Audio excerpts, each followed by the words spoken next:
Hello everyone, this is part 3 of What If Naruto Married Sakura, and I hope you guys enjoy this video and to like, to subscribe, to see more comment down below. Now let's start the intro. They call me a god. They call me a god. They call me a god. Sakura. Hinata had her twins, two healthy boys. One has Hinata's violet hair, and the other has Kiba's wild brown. Both of them have the Hyuga eyes. They're kinda cute for being the spawn of a dog fanatic and an introvert. No doubt those kids will have their own canine familiars soon. How are you coming along, Billboard Brow? 4 months already. From your medical description, you wrote that you're the size of an ox. I highly doubt that. Try to control your moods, Sakura. You're already crazy as it is. They haven't returned yet. It's been 2 months since they left, and one for you. Shika still hasn't told me anything, but I know he'll crack sooner or later. It's fun interrogating him. I just hope that those two will get here and that you can come back. It has to be boring there. You already took out those pathetic low-level ninjas, right? What are you doing now? Collecting herbs for the medicine man there while they dance around the fire? Or are you telling people their fortunes? Kami knows you could probably do with a real shower. And before you even think it, yes, I'm bored. Shikamaru left a few hours ago to report to the Hokage. He should be back by evening, then I can restart my interrogation. But for now, I guess I'll go train with Chuji today. Don't want to be in poor shape by the time you get back. Write to me soon. Pregnant or not, I have no problem dragging your butt back here if I don't hear from you. Oh, and happy birthday, Billboard Brow. 20 years and you're still not as hot as I am. What a shame. Ino, it's great to hear from you again. I almost thought that you forgot about me, considering it's been almost 3 weeks since your last letter. I know you're busy with the flower shop and Shikamaru, but your letters are the only thing keeping me sane. And if I hear one more crack about controlling my wild pregnancy moods, I will make sure to place a curse on the next letter I send you. One that even your Shika can't break. This small village here isn't horrible, but I miss the village and the hospital, the sterile smell of cleaning products, the patients' complaints, and even the paperwork. I'm driving myself crazy here. I train every day, low impact, of course, as I'm coming along, in the nearby fields. I'm eating all the right foods, except for the occasional bizarre cravings. I won't go into detail, and I'm taking my prenatal vitamins. Tama has become my OBGYN, or should I say midwife. She's been delivering babies in this village almost all of her life. She gives me a weekly checkup, and we exchange tips on our professions. And as much as you joke, pig, they do have some amazing herbs and flowers here. Some that even your shop doesn't carry. There is this one rare herb called adficio that, once consumed, drains the person of nearly all their chakra, and another called perpetro that Tama uses on prematurely born babies. It helps develop their body to a normal state when given the proper dose. It's amazing. They don't even need an incubator with all of these herbs they carry. Their facility is perfect. I'll stop now before I bore you with any more medical details, pig. Nothing about the mission. They haven't even returned. I could strangle those two. What kind of mission could be taking them this long? Shikamaru said it was a high-class mission, so maybe, an A-class escort for a politician. No, then why have Shikamaru for something that could be done by one shinobi? It has to be something where they would need his planning expertise and those two working together in the field. Well, I should get going. I'll write to you later. Oh, and thanks for the flowers. My birthday was so much better when I got them. Sakura. I guess you're too busy to write your best friend a letter. Well, pig, everything is just fantastic here. I'm swelling up like Chuji after an all-you-can-eat hour at Ichiraku, my feet are killing me, and I want to punch every stupid man that I see for having the gall to make women go through this stupid pain. Why haven't you answered my letters? Have you found out anything about those idiots? Or are you too busy rolling around with Shika? May I remind you that I'm bigger than an ox now. And yes, from your last letter, which was 2 months ago, it is a damned medical expression. If I say it is, then it is. Okay, maybe I'm a little bit on the edge, but I have every right to be. Pig, what is going on? Why haven't you answered my letters? Please write to me soon. Sakura. I know in my last letter I was going ballistic, but I had reason. I haven't heard from you in a while. Is everything all right? Send out a letter as soon as you get this, okay, pig? Sakura. Ino. What's going on? I've written you at least 20 letters with absolutely no reply. If I don't get a response from you in the next couple of days, mission or not, I'm coming back. Pig. I swear to Kami if you don't reply, I might just write back, okay. Sakura. Sakura sat down on the edge of her small hut and rubbed her aching feet. It had been 4 months since she left Konoha on an assigned mission, and over 2 months since Ino sent her a letter. The pink-haired woman must have written every day to her blonde-haired friend in hopes that she would get at least one reply. But nothing had come. No word on Hinata and her boys, nothing on Ino and her newlywed man, and most definitely zilch on Sasuke and Naruto. The only good thing about being here in this village, no nightmares. She hadn't had one single nightmare since she came here. But it wasn't as if she rested easy. Sakura had spent countless nights tossing and turning in her bed, her mind plagued with thoughts of the orange-clad shinobi. Her feelings were still contorted, but she knew that the second she saw him, her mind would finally stop being so irritatingly hesitant. She knew she was physically attracted to him. What woman wouldn't want a well-toned ninja by their side? But there was always that infuriating line that she seemed to be straddling, the one of friendship and love.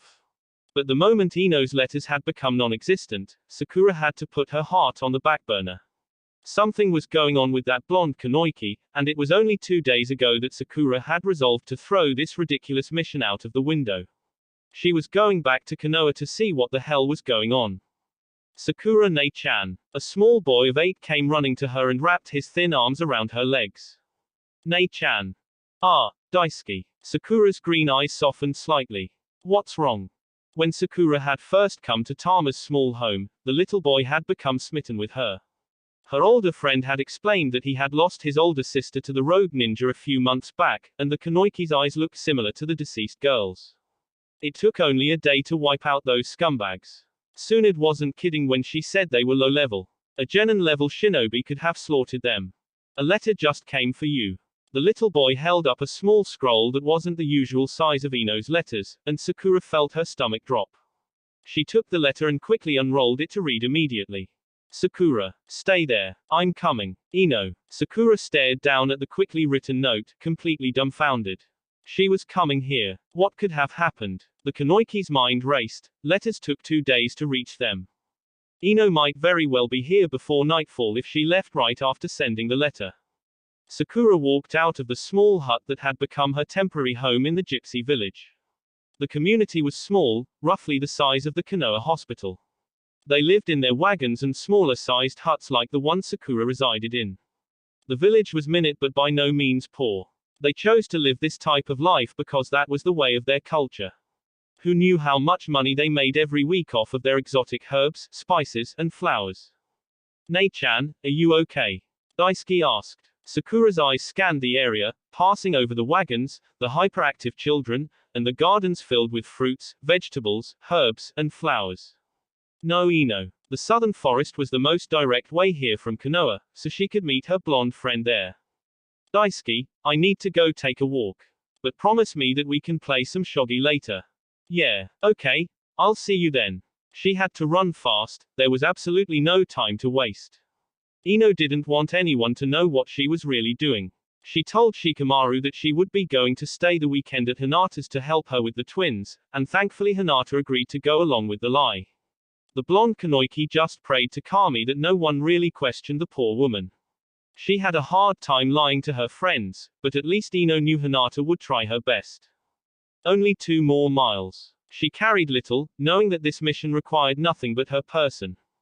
But despite the lack of weapons this required, this was to be the most difficult mission the Kunoiki had ever done. Ino inhaled deeply, refusing to let her emotions get the better of her. She saw the green clearing up ahead and focused her pale blue eyes on her target. Ino knew that she would be waiting for her. Sakura wasn't stupid.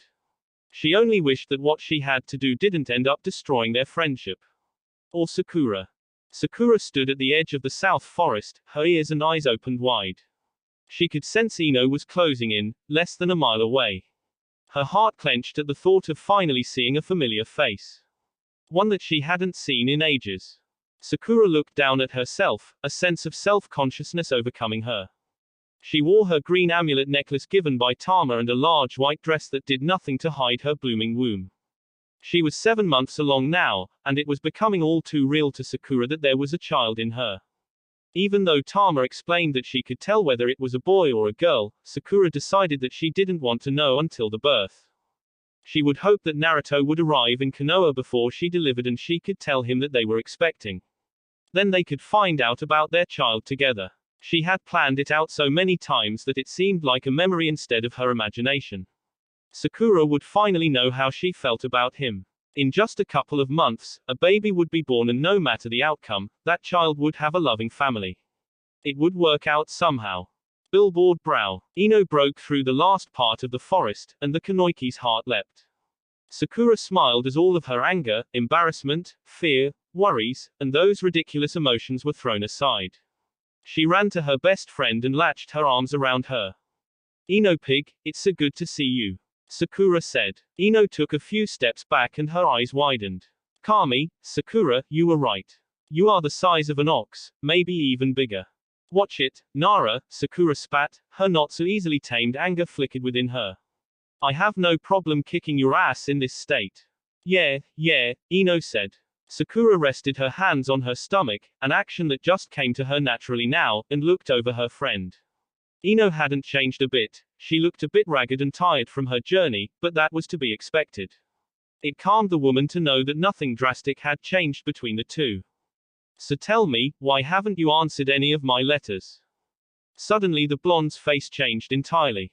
Her already pale skin lost any color it had before, and her light blue eyes dropped down to the ground. Oh, Sakura asked. Ino, what's wrong? You came all the way here to tell me something, right? The pink-haired Kunoichi's voice wavered slightly in nervousness. Something was troubling her friend. And it appeared that it wasn't going to be anything good. Ino brought her gaze back up to Sakura and nodded. Sakura, is there some place where we can sit and talk? This might, well. Why yeah, let's go. Sakura led Ino to a seat on her cot and immediately closed the door to the small hut, giving him some privacy. So what is it that you wanted to tell me, Ino? She said. Ino took a deep breath and ran her fingers through her long blonde tresses, her nervousness obvious to the pregnant Kunoichi. Sakura sat beside her friend, and the bed sunk in deeply with her weight. Suddenly that familiar pain in her stomach sparked in her and she winced. Ouch. What's wrong? Ino took hold of Sakura's arm, and her eyes scanned the Kunoichi's body for any sign of injuries. But Sakura shook her head, calming the blonde down. The baby kicked. He's really strong. Oh. Ino sat back, her face returning to that paler shade of white. Sakura, the woman took a deep breath. I know what Shika's mission is. You do. Sakura sat up as straight as she could without causing too much discomfort to her. What is it? How did you find out? I didn't think Shika would tell you. He didn't. Ino reached into her pocket and pulled out a sheet of crinkled paper. I found this. I was looking through his files, and I came across it. I almost got caught, but thankfully I'm a trustworthy wife. Her wit didn't go unnoticed by her friend as she smoothed the paper out and held it in front of Sakura, letting her read it. It looked like some notes written in Shika's careful script. Name, unknown. Alias, the collector. Age, 42. Weight, 115 kilograms.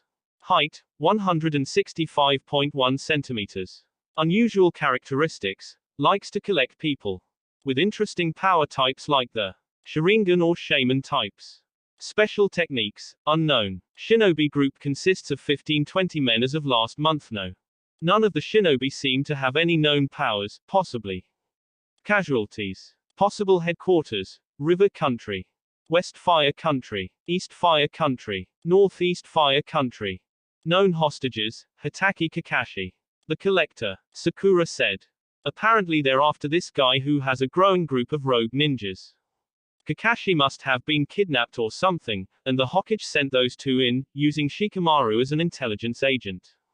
But what about the Anbu? I don't know, the Hokage must have had some reason to assign those three this mission. Ino folded the paper and put it aside. Kakashi-sensei's name is on that. Were they supposed to get him back? Is he still alive? Sakura took the folded paper and scanned it once more for any other clues. He's alive. Sasuke brought him back a few weeks ago, Ino's voice lowered to barely above a whisper. He was in bad shape, but he's in stable condition now. Tsunade-sama's watching over him herself. Sakura sighed in relief for a brief moment before she caught on to the entire sentence, then her eyes widened in surprise. Sasuke came back. Her mind raced at the thought of finally being able to go back home. Then Naruto's back. She stood up and ran over to her desk and grabbed her knapsack, throwing her things into it. She could go home. She would finally tell Naruto how she truly felt about him and that he was going to become a father. Her heart felt like it was snowballing in an overload of emotions. Oh, Kami, it felt so good to just think about seeing that stupid Naruto. Sakura could barely contain herself. Images of that idiot saying Sakura-chan, smiling that toothy grin, and even eating ramen made her heart skip. Maybe, just maybe she really did, in fact, love him. Sakura smiled to herself as she reached into her pocket to hold on to the note he left for her before leaving. Naruto no Baka. Her heart fluttered at the thought of going back to Konoha and seeing him in all of his golden glory. Ino, we should get going before they leave again. They still have to take out that collector, right? Oh, I'll kill Naruto if he leaves before I get there. Sakura clenched her fist around the strap to her bag. She had to calm down. First things first, she needed to tell Tama that she was going back, say goodbye to Daisuke, and apologize for not making good about the shogi game promise. But she could come back later to play with Sakura. Ino's voice was a rough whisper, and the Kunoichi immediately turned around. The blonde was near tears. Sakura walked over to Ino and placed a hand onto her shoulder. Ino, what's wrong? Sakura's happiness faltered slightly, but somehow even Ino's tears couldn't sway her joy. Why are you crying? I get to go home, pig. This is good news. Or have you come to hate me again? The Kunoichi cocked an eyebrow and waited for any sort of smirk to appear. But her blonde friend's face only contorted in more sadness.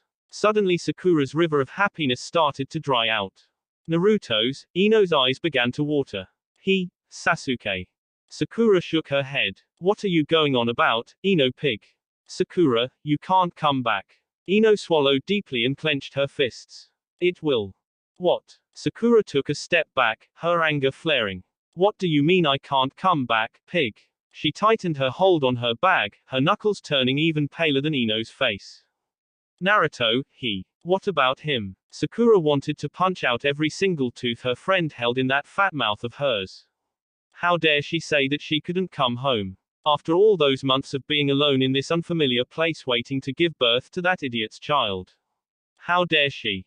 He's dead, Sakura. Every muscle in Sakura's body went numb. It felt as if someone had ripped her lungs out from her throat and threw them to the ground beneath her. Whwa. Her words were haphazardly spoken and her mind just couldn't compute anything correctly. What just happened? What did she just say? What? Sasuke came back with Kakashi alone. He said Naruto was killed by him, the collector. Ino's words were shaky, but they packed such a powerful blow. Sakura felt her chest tighten and her face twist in agony. Her breath shot out of her in painful gasps and cries. No. She grabbed her bag and threw it across the room and straight through the wall, a loud crack vibrating in her ears. No. The tightening in her chest spread down into her abdomen, and she clenched her fists. You're lying. Her vision of the future came crashing down around her in one horrible moment. This couldn't be happening. Naruto would never be so reckless as to get himself killed. He would never. I will come back, Sakura-chan. Liar. Sakura clenched her fist and hammered it through a nearby table like it was a twig. It shattered into splinters, dust coating every surface around the two women. The pain in her body was growing, and Sakura could only think it was because of that stupid idiot. Damn him. Damn him, that Baka. Sakura, Ino stood up, the tears in her eyes all too truthful. The pink-haired woman turned away, clutching at her stomach, the pain growing more and more. It hurt so much, what was going on? But it seemed to be that her mind just refused to acknowledge anything, not unless she was to wake up and find that this was some horrible nightmare. Sakura latched onto the nearest chair, her tears mixing with sweat. Naruto, she called out in a painful breath. Her muscles tensed up, and a shock shot through her body. The Kunoichi's knees buckled, and she fell to the ground as the pain in her abdomen became too much for her to hold. Sakura. Ino rushed to her friend, grabbing onto her before the pink-haired woman could fall face first, stomach first. What was wrong with Sakura? Ino felt a cool liquid pooling beneath them and looked down to see a clear fluid pouring from her friend. Ino held onto the shaking woman and brushed her pink locks away from her sweaty face. No, this can't. Oh, Kami, please help. Somebody help. Her breath shot out of her in quick rasps, panic taking control. Somebody, please. Sakura. Someone rushed in through the door, a woman a few years older than Ino. She had dark hair and dark eyes, she was that woman from before. She must be Tama. Please help. She's gone into labor. The gypsy's eyes widened, and she rushed over, crooking her arms under Sakura's arms and lifted her up. Get her legs, we need to get her to my place immediately. Ino snapped out of her panic and immediately followed orders, taking hold of her friend's legs and hoisting her up. The two women rushed out of the hut, and Ino followed Tama down the dirt path through the small village and towards a larger-sized cabin. The villagers around them jumped up in surprise and began bustling about them, shouting out in an unfamiliar language. The two women rushed through the doors of the small cabin and entered into what seemed to be a small medical hut. Let's put her onto the table, quickly. She's losing consciousness. Tama and Ino brought Sakura over to the large metal table and placed the woman down gently but swiftly. Ino looked around, not knowing what to do. She felt absolutely helpless. Those years of her sensei teaching her basic medical knowledge flew out of the window. Get that pitcher of water. I need you to keep her temperature down. Tama grabbed an array of jars and bottles from a counter and placed them next to Sakura. Ino grabbed the dark pitcher filled with water and rushed over to her friend. Sakura, can you hear me? Tama took hold of Sakura's shoulders and lightly shook her. Sakura, I need you to stay with me. You've gone into labor, and in order to make sure your baby can live through this, I need you to keep your eyes open. Naruto, Sakura said. Ino's heart almost broke into a million pieces. This was her fault, but what choice did she have? She needed to pull herself together, if not for herself, then at least for Sakura. Sakura, if you don't stay with me, the baby that you and Naruto made won't have a chance. Ino clutched Sakura's hand and squeezed it tightly. Please, you need to stay awake. Ino grabbed a towel and poured water from the pitcher directly onto the cloth and began to wipe Sakura's sweaty face. Okay, Sakura, this is what we've been talking about the past few months, Tama said. Ino looked up to see her garbed in an apron and face mask, bustling about the room mixing the herbs and powders from the jars. Naruto no Baka. The woman wailed, squeezing Ino's hand painfully. Ino, I'll kill him. She was in hysterics, but she was at the very least awake. Good, keep her going. I don't care if she's lucid, so long as she isn't unconscious. Tama walked over to stand in front of Sakura, her eyes in complete focus. Tama. A woman rushed in and began speaking with a quick, foreign tongue. Tama spoke back in the same language, her voice firm and commanding. The other woman nodded and bustled about the same jars that Tama was messing with before. What are those? Ino nodded towards the containers. Herbs my people used to help with the delivery and the baby. This child is 2 months early and will need to consume the perpetro root mixed with the leaves of the Vigoratus plant. Tama paused, struggling with herself. That's if Sakura makes it through this. Tama pulled on Sakura's clothing and propped her legs up, checking her status. So the baby will be fine. Sakura's hoarse voice croaked from below, and Ino felt her sweaty hand tighten its grip. Yes. Just follow my orders, okay, Sakura-chan. You're already completely dilated. The baby is on its way. The baby. Yes, Sakura, your baby. Now when I give you the word, I want you to push as hard as you can, all right. I don't know if I can. Come on, billboard brow, Ino cried, I know you can do this. Ino wiped the sweat from her friend's face and wrapped her arm around her shoulders. Do this for the baby. He needs a mom. Ino's mind was so boggled right now with the rush of everything around her. Her best friend was giving birth, and if she didn't pull through this, Ino didn't know if she could ever get over it. Okay, Sakura, Tama leaned towards the lower half of the Kanoiki's body, her eyes concentrating. Push.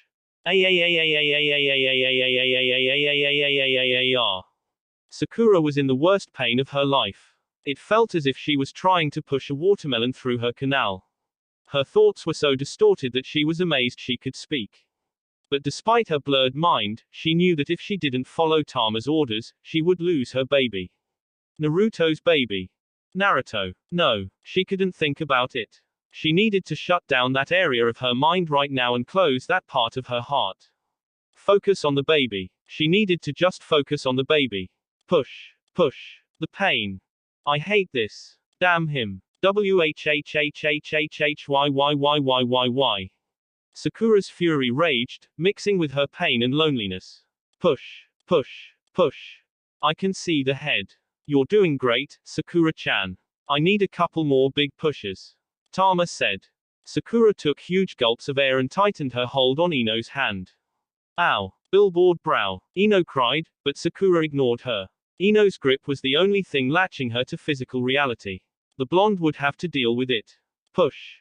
One more big one, Sakura-chan. Your baby's almost out. A deep cry emitted from her throat as Sakura gave her all into the last push, knowing that her strength was at its limit. She could only pray that the baby would be okay. She dropped her head down against Ino's arm and closed her eyes. Her body was so tired. Sakura. She heard Tama's voice cry out. Billboard brow, don't you dare leave me, you hear? The voices were fading fast, and there was a light behind her eyes growing brighter and brighter. Her body felt numb, and her thoughts were dulling down. The pain that she felt in her heart and in her body trickled away more and more the closer she moved towards that bright and warm light. Is this what it felt like to die? To leave all her loved ones behind as she stepped beyond the physical realm? But what about? Then there was a crisp clear cry that broke through. She snapped her eyes open to find Tama holding a purplish-blue crying mass in her hands. Sakura. Sakura felt Ino wrap her arms around her. I thought I lost you. Sakura coughed in reaction to her hold, but had no strength to push the blonde away. Bring me the potion, Tama said to the other gypsy. Sakura blinked her heavyweight eyelids and watched the two take her baby to clean up, tying the umbilical cord, washing the baby, and force-feeding a dark green liquid. That must be the plant concoction. Then Sakura watched her gypsy friend press her hands upon the baby's stomach, and her palms lit up in a white light.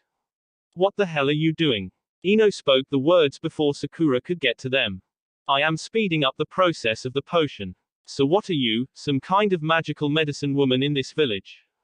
I suppose you could say that. My potion making is the only thing I truly excel at. I can speed up the process of the potions I concoct, but I guess any medic nin could do that.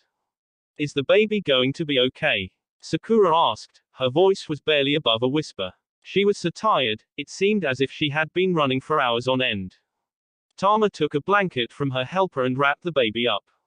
Well, so long as your child drinks the root and leaf mixture every day for the next 2 weeks, everything should be just fine. I'll help the development along. It would normally take 2 months, but this is a special case. Special case? Ino asked. The baby seems to have an extremely high level of chakra, beyond anything I've ever encountered. I just want to stabilize the body as fast as possible so that it can contain the energy. High levels of chakra. Sakura remembered Tsunade's warnings from before about the Kyuubi, but the Kunoichi knew that there was absolutely no trace of his energy within her. This might be just a fluke of innate power. Tama turned around and walked toward Sakura. You need to drink some of the Vigoratus too, so that your body can recover quickly. Now, would you like to meet your son? The cries from the baby were loud and piercing, but it was the most beautiful sound to Sakura's ears. Oh, Sakura looked to Ino, her eyes tearing up. I have a son. Her lip trembled as she weakly held her arms out to hold her baby for the first time. Tama placed the tiny boy into her arms, and the loud cries died down as he looked at the new person. The moment Sakura's eyes connected with this little one, she fell in love. Her maelstrom of emotions calmed suddenly as every fiber of her being focused upon this tiny little boy resting in her weary arms. She could barely see it through his scrunched-up eyes, but the irises were indeed the purest green, and on the top of his head was a tiny tuft of blonde locks, sticking out in every which way. His skin was reddish, as was for most newborns, but she knew from the look of it that it would never be as pale as hers. It was the perfect combination of Sakura and Naruto, at least for the Kunoichi. She smiled down at the baby, and he smiled a wide gummy grin before falling asleep in her arms. It made the woman's heart swell. He was extremely small, as expected from being in her womb for only 7 months, but it didn't matter. This was her child that she and Naruto had brought into the world. And this was the closest she would ever be to Naruto again. Sakura knew with every fiber of her being that no one would ever sever this tie that just formed between them. Ever. So what are you going to name him? Ino smiled happily, her eyes watering as she watched Sakura and her son. Toru. The name left Sakura's lips faster than she thought of it. Somehow, the name just seemed to fit the little one. Toru. Ino rolled her eyes and smiled. I thought you would at least go with something a little prettier, like Yuki or Kei. Of course Ino would want some kind of flourished pretty boy name. Sakura could just picture Ino's kids becoming the Ninja Academy princes with their own fan clubs, she growled, and her eyes darkened. Are you making fun of my child's name? Not even an hour old, and he was being picked on. Not with a mom like you. I don't think anyone would have the balls to pick on a child of yours. Sakura looked down towards the newly named boy, and she held back her tears. Uzumaki Toru. Welcome to the world. He would grow up without his father, but that didn't mean Sakura wouldn't tell him every day about the man that made her heart race with just one smile, about Konoha's greatest shinobi to have ever lived. It hurt Sakura to just think about that orange-clad idiot, but it was worth it for the one she held so tightly. All right, I think the two of you need your sleep. You have a lot of recovering to do. Tama smiled and took hold of Toru, placing him into a small padded crib. It's going to take a couple of weeks for him to gather the strength of a regular newborn. And you're going to be in the same condition, I'm afraid, Sakura-chan. You'll be sleeping here most of the time. I'll stay with you. Ino gripped Sakura's hand tightly. No, pig, Sakura said, I know very well that you probably lied to Shika about where you were going. So you better go back before he finds out about where you actually went. The Kunoichi knew that she was right. Ino was sneaky, but not enough to where she could fool her genius of a husband for too long. He would catch on to her plan. But, Ino looked torn as her eyes strayed between her best friend and the newborn Toru. It's all right, pig. Just as long as you keep sending me letters. I'll be perfectly fine. Sakura didn't know if her words were all that true, but she hoped that they held some merit. It would be only too comforting to have her friend beside her, but it would also be dangerous to let Shika find out about Ino's knowledge of the mission. I'm visiting again in a week, do you hear me? The blonde said. That would be too soon, pig. Besides, I'll come back in a month. Ino's eyes widened once she realized that Sakura actually could come back. She had finished her mission, and there was no reason for her to stay anymore. Oh, okay. Ino looked from Toru to Sakura and sighed. You know, he looks exactly like him. The only thing of yours he has is those eyes. Sakura smiled. I know. Ino played lightly with the small tuft of hair on Toru's head and laughed lightly. You're lucky, Toru. You got away scot-free with that regular forehead of yours. Pig. I know, I know. Go to sleep, billboard brow. I'll be gone by the time you wake up. Ino embraced her in a tight hug. And I'll be waiting for you. Sakura nodded, her weariness overcoming her. She smiled to Ino and nodded to Tama before sleep overcame her. Sakura was crouched in a cold and dark room, her kunai in hand. He was in front of her, she could sense it. But there was no way in hell he would get his filthy hands on Sakura-chan. The Kunoichi's heart leapt as Naruto's voice echoed throughout the room. She flicked her head in all directions, trying to ascertain which direction it came from, but it was useless. But, he was alive. He was alive, so the man hadn't killed him. Suddenly a light shone down in front of Sakura and illuminated a short, portly figure with dark, beady eyes and a sickening grin. And in the man's clutches was a certain bloodied shinobi. Sakura jumped to her feet and released the kunai in her hand. The man chuckled and stepped aside as if the weapon were moving at half speed. The Kunoichi growled and circled around the man. Her gaze focused on Naruto to see a glazed look in his eyes. What happened to him? Let him go, you asshole. Such a beautiful woman with such a dirty mouth. Why don't you try asking me nicely? Go. Her words were spoken through her clenched teeth, her temper began to snap. Or so help me. TSK, my cherry blossom. You've been naughty. Looks like I have to teach you a lesson. Themon's pupils widened, blacking out his sclera completely. Suddenly Sakura felt her muscles weaken and her body drain of any power she held. She collapsed onto the ground, struggling to find the strength to breathe. What was he doing to her? Yummy, she heard that disgusting voice say. She looked to Naruto and found his eyes becoming more lucid. He struggled in the man's grasp as soon as he saw the kanoiki on the floor.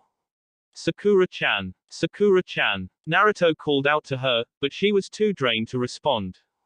Get the child. He should be a sufficient meal for me. No. Sakura inwardly screamed. Not Toru. No. Take me.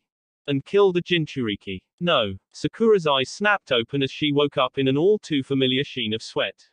Her nightmares had come back with a vengeance. This time, she knew who the villain was, the collector. Sakura's heart pounded relentlessly, not with fear, but fury. She had never felt so much anger in all 20 years of life. Her green eyes darted towards the window of the large medical cabin and she sighed. It was early morning. How long had she been asleep? It could have been hours, maybe days. She turned her head and found that close to her side lay her slumbering baby. He looked much healthier than the last time she held him. The potion must be working, along with Tama's magic. Little Toru's chakra was indeed strong. She could feel it pulsing from his tiny body in huge waves. She would have to protect him. She was the only one he had in this world, and there was no way in hell anyone was going to get their filthy hands on him. Sakura didn't know how much truth her dreams held, but she wasn't going to ignore them. Whoever this collector was, he was going pay. Sakura just might take a page from the book of Sasuke, and enact her revenge. She would have to act stealthily. And she would need all of Tama's help.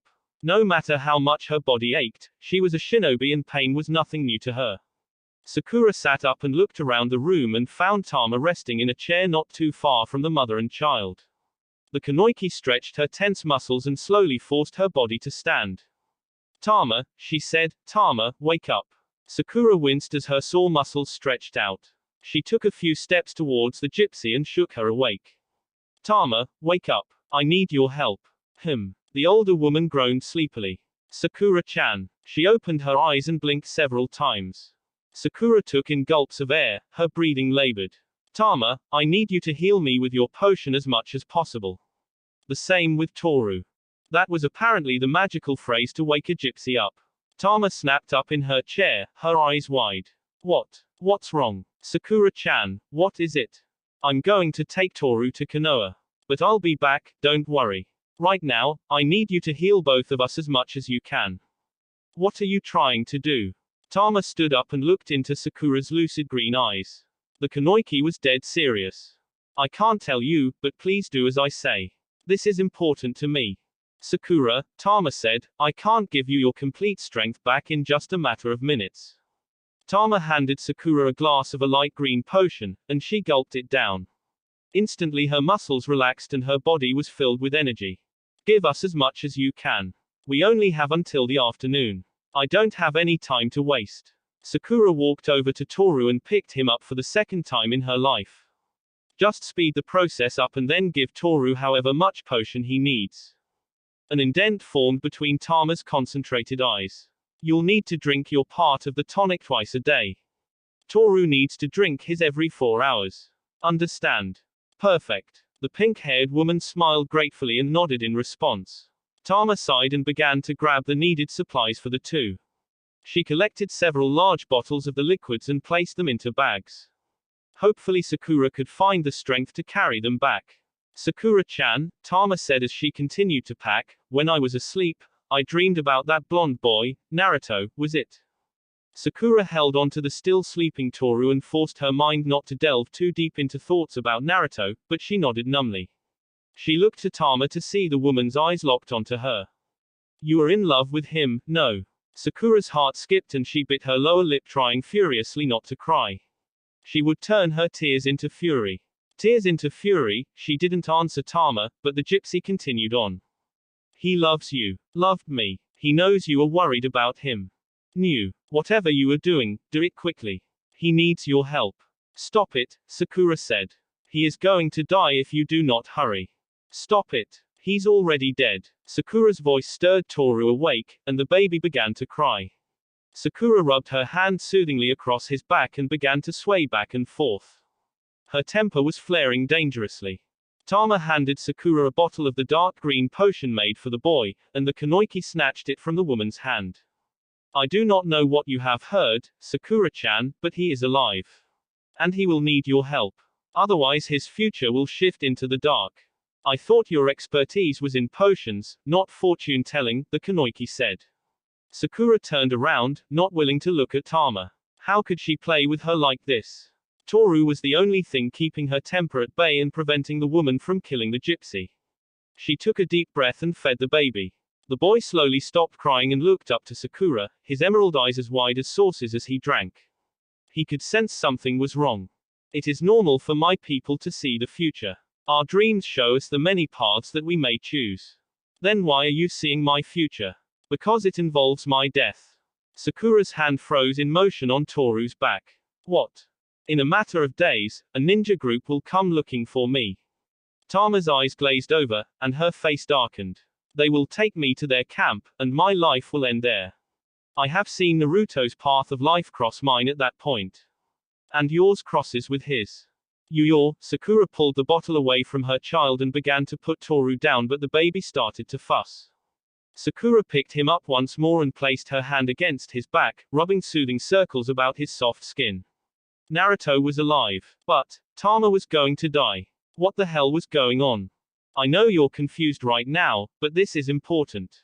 You can't die. I must in order for your family to live. Why? Naruto is dead. And if it weren't for Toru I would be as well. Sakura knew deep within her that if it weren't for the child in her arms she would have stopped living the moment she heard about Naruto. She would not have found any more reason to deal with this stupid world. Sakura, you need to believe me. Just do as you were planning, and you will see. Now, we must hurry. I have until the afternoon, correct? Knock, knock, knock. Ino stirred in her slumber. She had only gone to sleep a few hours ago. She had kept Shika up all night, and it was totally worth it. Now there was some stupid thing interrupting her precious beauty sleep. Knock, knock, knock. Ino, can you get that? Shika mumbled from beneath the covers. He liked to sleep with the blankets covering him from head to toe, so as to block out any troublesome noises and lights. Why do I have to? Ino grabbed her pillow and covered her head. She was exhausted from their hours of. Too troublesome. Ino growled and kicked him from under the sheets. You owe me for this. Tomorrow night. Handcuffs. No safe word. The blonde could hear her husband mumble in agreement. He would pay. Knock, knock, knock. I'm coming. I'm coming. You stupid bastards, disturb my sleep. I'll kill you. Ino stomped to the door clad in only her black lingerie, but who cared? It wasn't like she was insecure about her body like most women in this city. She knew she looked good. What is it? Ino opened the door and screamed. Shush. Sakura rushed into the apartment past her and whirled around. Is Shikamaru asleep? Sakura, you're here. I thought you were coming in a month. Why are you here in middle of the night? And, Ino stopped mid-sentence the second she saw the bundle strapped to Sakura's chest. Only a tuft of blonde hair was sticking out from her bundle, but Ino knew that her son Toru was slumbering in that blanket. What's going on? Billboard brow. I need you to watch over Toru, Sakura said. What? It was way too early in the morning to comprehend something this complicated. Ino rubbed the back of her head and her eyes. You want me to what? Ino could feel her brain slowly slipping into reality, contemplating what the pink-haired woman just said. I need you to take care of Toru. I'm going after Naruto. That was the moment Ino's mind came to a screeching halt. Go after Naruto, she was walking on eggshells now. Sakura, he's alive. I know it. Tama had a dream about it, and she saw him. She knows he's alive, and I believe her. I think. I'm going to go to the collector's hideout. Sakura walked over to Ino's couch and placed Toru down onto the cushioned furniture. What? Ino walked over to her friend, her mind trying to process what was happening. You can't be serious, Sakura. Look, Ino, I have never been more certain about something in my entire life. If there is even the slightest chance that Naruto is alive, then I am going to help him any way I can. Ino looked into her eyes and down to that little boy who looked like a Naruto clone.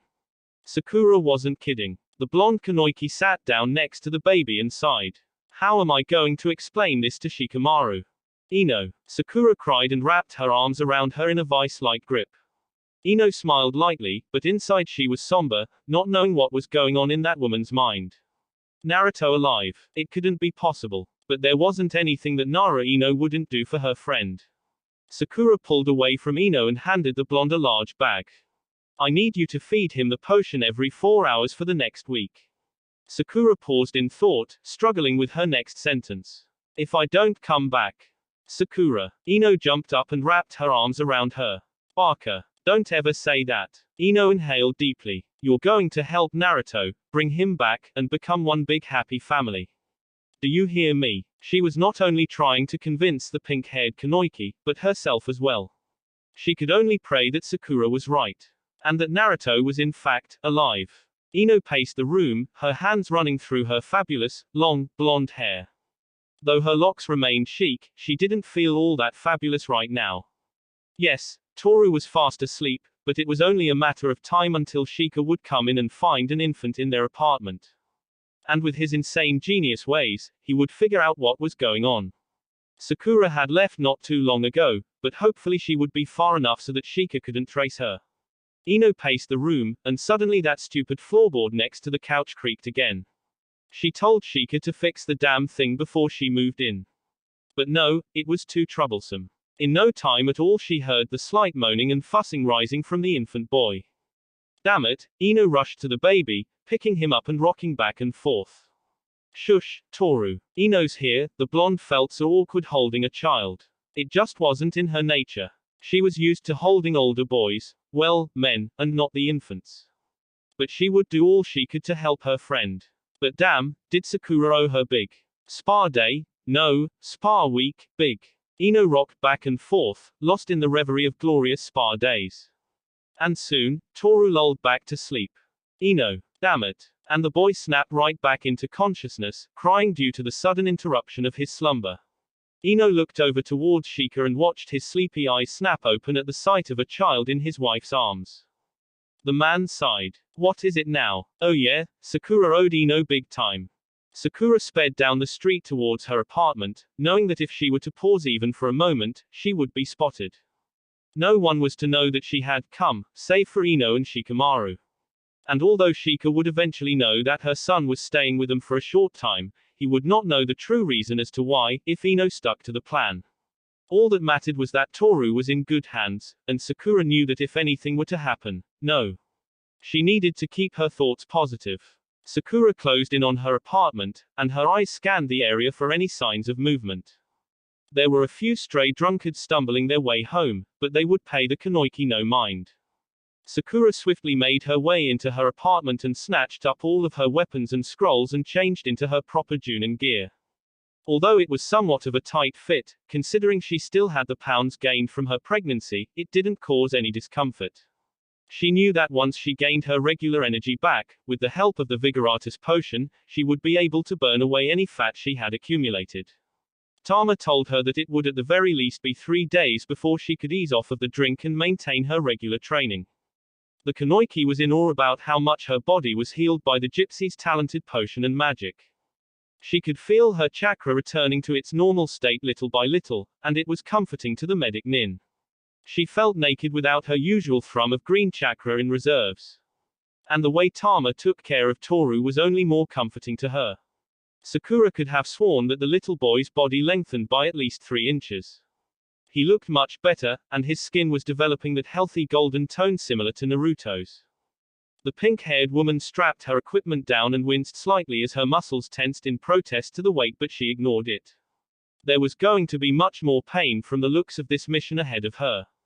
The time of the pink-haired woman sitting back and watching her teammates rise to greatness was over. It was Sakura's turn to raise hell. And she was going to relish in it. The Kunoichi paused only for a second to make sure that the perimeter surrounding her apartment was clear. As soon as this was confirmed, Sakura leapt from her apartment straight down onto the streets in one silent and fluid jump. Her body shivered with that sweet pain of the familiar shinobi actions. Sakura sprinted down the dark and barren street, making her way to the gates. She would have to elude the night guards so as not to draw any attention. Otherwise, they would report the sighting to Tsunade, then Sakura would have hell to pay. Ahead, Sakura could see the men stationed at the usual posts and sighed inwardly in relief. The men assigned were practically falling asleep. It must be towards the end of their shift, she guessed. But these were shinobi, and by no means were they incompetent. Sakura would still have to be cautious when she passed through. She decided that the best way to deceive would be right under their nose, considering that any basic shinobi would be able to sense an approach during this quiet night. Sakura pulled out her plain, hooded cloak and drew the cover over her head so that her hair and eyes were sheathed. She slowed down her pace and walked briskly towards the gate, nodding to the two men as she passed. Mission? One of the men inquired. Sakura nodded, opting to not use her voice. It wasn't as recognizable as some blonde idiot of Konoha, but better safe than sorry. From under the hood she could see the other shinobi's brow furrow in discernment. Where's your scroll, ninja? Burned it. Well then, tell us your name so we can mark it down, the other man replied, his eyes scrutinizing. Sakura growled. Her eyes scanned the two men from under her cloak and determined that they were both of the Chunin level. This would only take a moment. Sakura rushed towards the two men and pulled the cloak from her face. I will be quick and clear, seeing as I am your superior, gentlemen. I am on a classified mission, and neither of you are to speak one single word about what you have seen or heard. And you are to mark absolutely nothing on that sheet of paper. Otherwise, not only will you have to answer to the Hokage, Sakura's face darkened in thought, but you will have to answer to me. The two men shifted in panic at the thought of answering not only to Tsunade Shizu, but to the infamous fury of her apprentice as well. Understood. Sakura laid a delicate hand on the table that they were positioned at and slowly clenched her fist, causing the wood to creak in protest. The two ninja nodded and looked down towards their papers, giving Sakura the clear to go. The Kunoichi promptly returned the hood back over her head and sped off, a smile curving her lips. It felt good to be powerful. If what Tama spoke to her about was true, then she had exactly 2 days to get back to the village to save her. To hell with that vision of her death. There was no way Sakura was going to let one of her friends die just because it was fate. Sakura was absolutely sick of losing the ones she cared about. And even though Tama had tried to convince her that she saw Naruto in her vision, there was still a gaping hole in Sakura's heart. How could it heal after hearing that the one you loved was murdered? To all of a sudden find out that it was a lie, so what if he was alive, what if they had captured him? The Kunoichi was furious. And Kami have mercy on those who were to cross her. Sakura looked to the sky to find the sun stretching the tips of its rays from the horizon. She needed to run fast. He had been tracking them for the past 3 months, and it was getting on his fucking nerves that they kept getting away. This was the last straw. The last time he had caught up to the small group of men, they had discussed something about snatching a medicine woman from a village nearby. They joked that it would be an easy capture, because what could she do? Throw herbs at them. Naruto Uzumaki growled in frustration and gulped down the remains of his plain instant ramen. His belly groaned in protest, crying for the sweet taste of Ichiraku, but the shinobi would not return until he was successful. Besides, this was his part of the mission. Sasuke was to retrieve Kakashi and, once they returned, declare the Uzumaki dead. Naruto was completely baffled and downright pissed off as to why he had to fake his own demise, but Shika explained it to him months prior. Look, Naruto, it is simply much easier for you to move about with the collector in the dark about you. If he thinks you're dead, you can make your way in much more quickly. And the rogue nins will not even try to sense for your chakra. But Naruto was distraught. Why? Look, Naruto, now that we know what the collector's power really is, you're the only person who can safely infiltrate his headquarters and kill him. The Uzumaki disposed of his meal and rubbed the back of his head as a sigh escaped from his lips. It was ridiculous how he had to keep tracking the rogue nin. But it was the only way to find the new place where fat lard of a man was hiding. He changed his headquarters so many times. This was the only way to find out where he was at. Naruto grabbed his pack and headed out towards the nearby village. Hopefully, he would be able to at the very least meet those men there and kick some ass. The shinobi was in a horrible mood. It had been so long since he had last seen his friends. He couldn't imagine their faces when they found out that the Uzumaki died. And what about the promise he made to Sakura-chan? He couldn't think about it. There were so many things he had wanted to say to her. When he finally told Sakura that he knew they had done it, he expected her to be angry. And Naruto guessed he deserved to have his jaw broken. But, since she knew as well, didn't that mean that Sakura-chan liked him?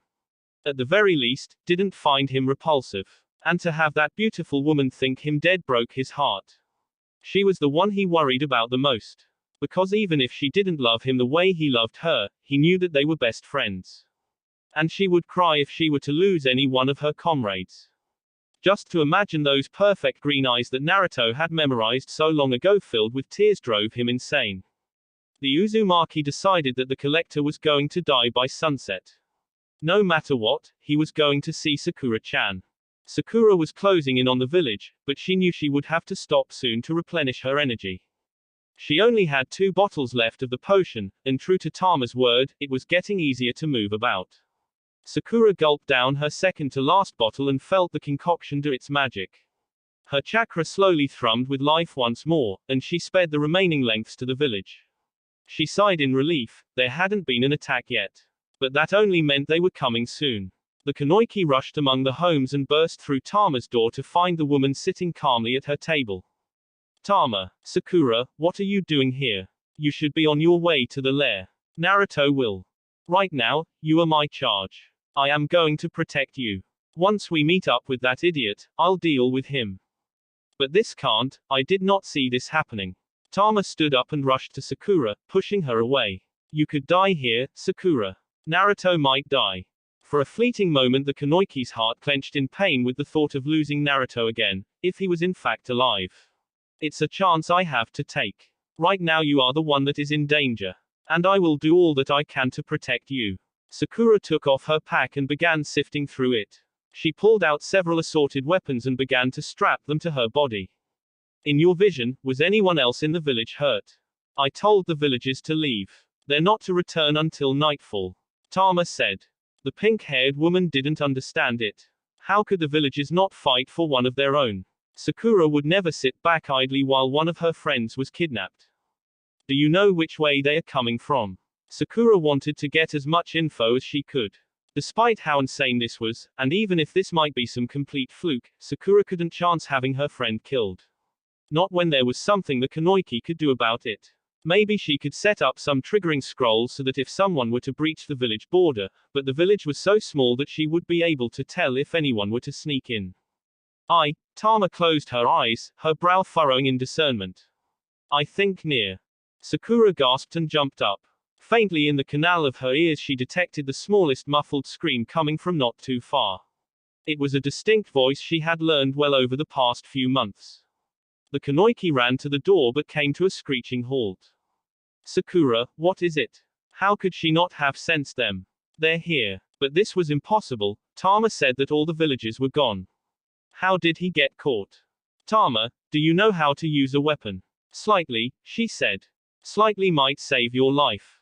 Here, Sakura said as she handed the woman a kunai, aim for the jugular, back of their knees, eyes, or ankles. It will knock them down long enough for you to run. The Kunoichi would keep the woman right beside her to know that she would be safe. Leaving her here would be too much of a risk. At least, a bigger risk than taking her along. Sakura tossed her bag aside and looked to the gypsy. We need to get going. Daisuke's in trouble. Tama's eyes widened, and she nodded. Both took off running, Sakura's pace adequately faster than the gypsy's, though she tried to slow down to keep Tama in her peripheral vision. The pink-haired woman headed west where she had detected the voice's origin. She pulled out one of her numerous weapons and gripped it tightly, her mind set. So help her Kami, if anyone were to touch one single hair on that boy's head, they were going to be decapitated right on the spot.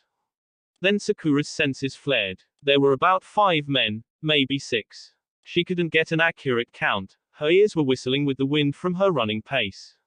She was certain they were straight ahead, and the Kunoichi could tell that Daisuke was still alive, but she smelled blood.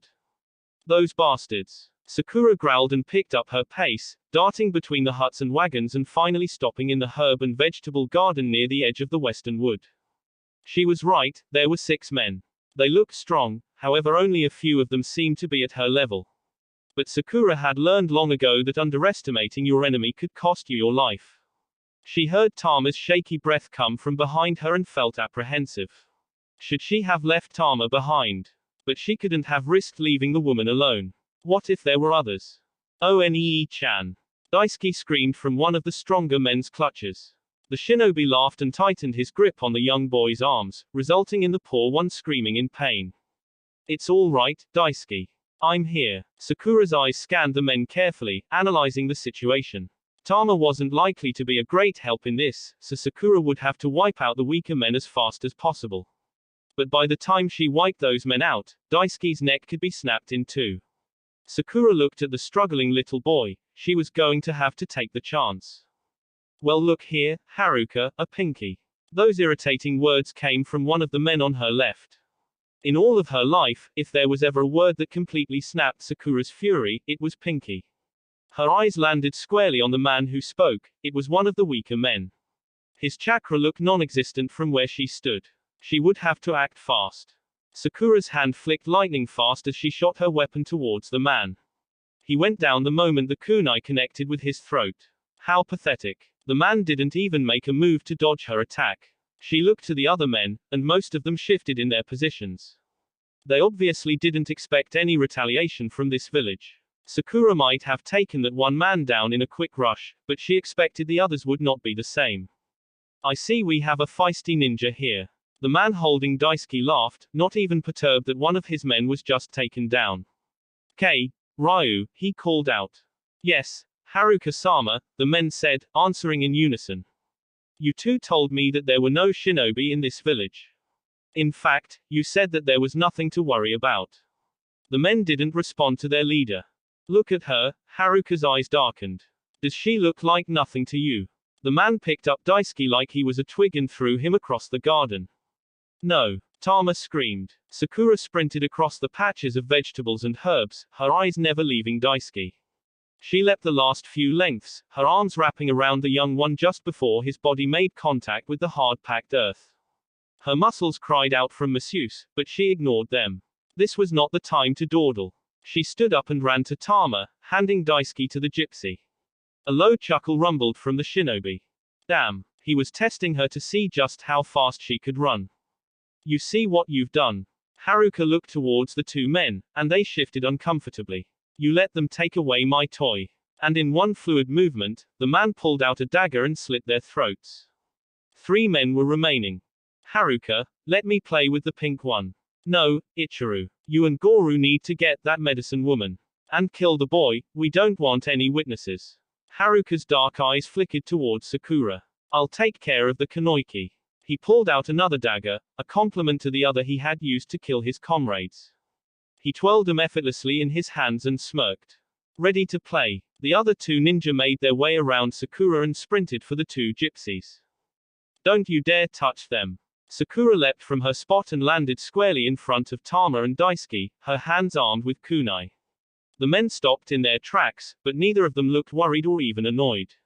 The Kanoiki knew what a horrible mistake she made in having Tama follow her.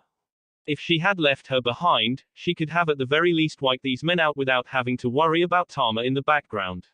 She brought the lamb right into the lion's den. Naruto or Sasuke would have never made a stupid mistake like this. Sakura's eyes shifted between the 3 men, trying to suppress her thoughts. This was not the time to think about that. She was a strong Kanoiki of Konoha. She needed to use her own strengths to find a way to win. Sakura looked to the man on her right. He was lightly built, most likely a very fast runner. The man on her left was all muscle, the strongest of the remaining men. One was fast with little muscle, the other strong but slow. How could she use their weaknesses to her benefit? Then it clicked. Tama, on a count of 3, I want you to take Daisuke and run. Hide until I come for you, she muttered, slipping her kunai back into the pouch resting on her hips. Sakura-chan. Just do as I say. Sakura was banking on something probable, but it was all she had. She began to build chakra into her fists, and she felt that sweet, familiar tension in her muscles. 1. She pulled on her gloves, fastening them into a tighter fit. 2. She looked towards the 2 men, and both of them looked to each other, a confused look about their faces. So they weren't all that bright. Good. Sakura felt like beating up some idiots today. 3. Sakura shoved Tama and Daisuke away, and instantly Ichiro, the fast one, took off after them. Sakura smirked. The man sprinted after them, but before he could pass Sakura, she brought her left fist and hooked it right between the shinobi's ribs. A loud crack vibrated throughout the garden as Ichiro was sent flying directly towards the other man named Goru. Sakura could tell from the pinpoint of where her chakra-loaded fist had hit, that she had shattered his ribs and most definitely had at least two of them puncture his lungs. The lean, muscled shinobi collided with his comrade and bounced off of him, landing on the ground and immediately beginning to cough blood. He was out for the count. Good thing Tama had a head start, and a good one at that. The big one could only run so fast with all of his muscle weighing him down. You stupid bitch. Goru growled. Sakura growled and sent two shuriken flying towards the big idiot. He caught them, though they pierced his skin. He laughed and licked the trickling blood. That tickled. He tossed the weapons aside and looked back towards his leader. Haruka-sama. Goru, get the gypsy woman. But, go, he said. Goru's eyes darkened, but he ran off at what Sakura considered a trot. She sighed in relief. Tama would be all right. Don't be relieved just yet, Kanoiki. Goru has the nose of a dog. He might be slow, but he will sniff out that gypsy woman and bring her back. Sakura's heart dropped. How long could Tama keep running, carrying Daisuke like that? Considering her huffing and puffing from before, it couldn't be long. Sakura had to go after them. But before that, she needed to take this guy out. Why do you want Tama? Haruka laughed lightly. Isn't this the way it always goes? The heroine inquires as to what the evil mastermind's plan is. Well, why don't you ask the big boss himself? I think he'll have a great interest with you and your massive store of chakra. The shinobi twirled his daggers effortlessly between his fingers. Too bad, I wanted to watch you die while I sliced your silky throat. In a flash he was inches from Sakura, a smile curling his greasy lips. I guess I'll just have to settle with torturing you. Sakura spat at the man's feet. You make me sick, you. She was interrupted instantly with a hard punch to her cheek, sending her right into the ground. She could feel blood pooling in her mouth, so she quickly spat out the liquid and jumped up, a kunai in her hand. Usually people are struck unconscious by one of my punches. You're a strong little girl. He came at her with his daggers, slashing wildly. Sakura swiftly dodged his attacks, but on his last strike, he caught his blade on her arm, leaving a wide, bleeding gash. She growled and switched to offense, aiming for Haruka's ligaments. She wanted to disable him so that she could question him later. Well, I should say you're not so little. Shouldn't a Kanoiki be thin? The man chuckled as he jumped away from Sakura's strikes. The pink-haired woman growled, her temper flaring wildly. That's it, you bastard, she spat, chakra pulsing in her hands. She leapt after him, her fists itching to beat this insulting idiot to a blubbering pulp. He moved to the side, just missing her hit. Instead, the Kanoiki's fist cracked the earth beneath them, sending a crackling pulse through the ground like an earthquake. You put all of your weight into that one, didn't you? Haruka laughed. Sakura clenched her teeth in anger and lifted her hand out of the crater she had made out of the garden. This idiot was sending her into a blinding rage. She turned around to see an empty plot. Where had he gone? Sakura flicked her gaze from point to point all around her. He had missed me, Pinky. He grabbed her from behind, slamming her body to the ground.